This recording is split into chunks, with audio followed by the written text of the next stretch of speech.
Hey Eric, want to hear about my weekend? No thanks. Want to see my new Spotify playlist? Not especially.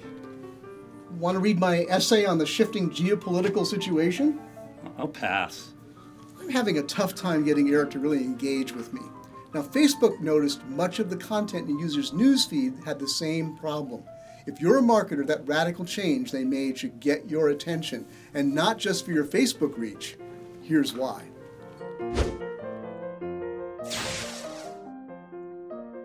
Mark, earlier this year, Facebook announced what seemed like a huge change in the newsfeed, where users spend most of their time. Briefly remind us what they announced. Sure, Eric. In January 2018, Facebook CEO Mark Zuckerberg said that they were going to shift the newsfeed to strongly favor posts that were more likely to create meaningful interactions among users. Now, the next day, Facebook's head of newsfeed, Adam Mosseri, explained that meant longer-form conversations between real people, especially people in the same network of friends. And people began noticing a change in their newsfeed pretty quickly, right? I certainly did. And so did many of my friends. The most significant and noticeable change was seeing far fewer posts from brand pages, news sources, and professional publishers, including pre-recorded videos. Of course, with the exception of videos, all of that kind of content had been reducing in reach for a long time now. But now, with some pretty notable exceptions, it's pretty much gone. Some notable exceptions? Well, yes, I continue to see organic posts from some of the brands and publishers I follow, and it doesn't surprise me. So why not? Because their content was already doing what Mark Zuckerberg said the new filter wanted to do in the newsfeed.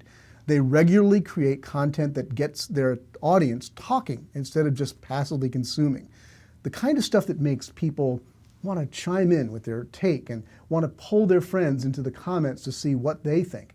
It's important to remember that Facebook emphasized meaningful interactions, not just lots of comments.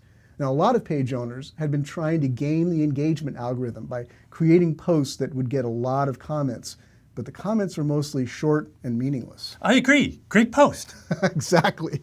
And therein, I think, lies an important lesson for content and social media marketers. Oh? Yes. And while most marketers were panicked over losing the little remaining organic reach they had, I think instead they should have been focusing on the lesson Facebook itself learned that lies behind this radical change. And that is? Two things. One, most of what we call engagement is of no value, almost no value. Someone might click a heart on Twitter or a like on Facebook just because they like the title of the post or the image attached. Now, we know that most people who click like or even share a post didn't click through to read it. But meaningful interactions are, well, meaningful. That is, they are full of meaning. They take effort and thought, so they're much higher value. Second, and most important, Zuckerberg said they made this change because of studies, their own and several from third-party sources, that showed the more passive people are in a social news feed, the worse their sense of well-being. Now, conversely, the more real conversations they have on a social feed, the happier they are. That's right, the data shows how people engage with a social network actually affects their attitude, and not just while they're on the network. Okay, so that explains it from Facebook's side. But you said there's a lesson here for us beyond Facebook. What is it? Simply this. Nothing in our marketing is more important to understand than the power of human emotion and experience. The most stunning thing to me about the Facebook announcement is that this huge company was able to listen and respond to data beyond just the number of clicks and ads sold.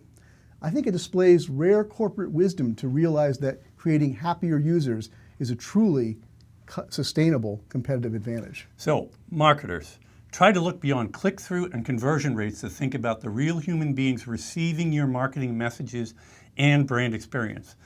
What are you doing to create an experience so positive, so truly engaging, so satisfying that real people are delighted to be your customers? Thanks, Mark. My pleasure. Maybe I should try again. Hey, Eric, Star Trek or Star Wars? Star Trek. And that's it? Nothing to add? Hey, Nick, I'm really interested in your opinion. Some people think that Star Trek is a much better series than Star Wars because Star Trek relates to the geopolitical situation we see in the world today. But I'm really interested in what you got, what do you think? What, are you kidding me? That's all you care about? Star Wars is so much better because of the sweeping galactic conflict. Oh, come on. James T. Kirk, Spock, Dr. McCoy, sorry. Come on, it's not even close. I mean, Obi-Wan Kenobi, Anakin Skywalker, Luke Skywalker, and we're just touching the big characters. I just don't get where you're coming from. This is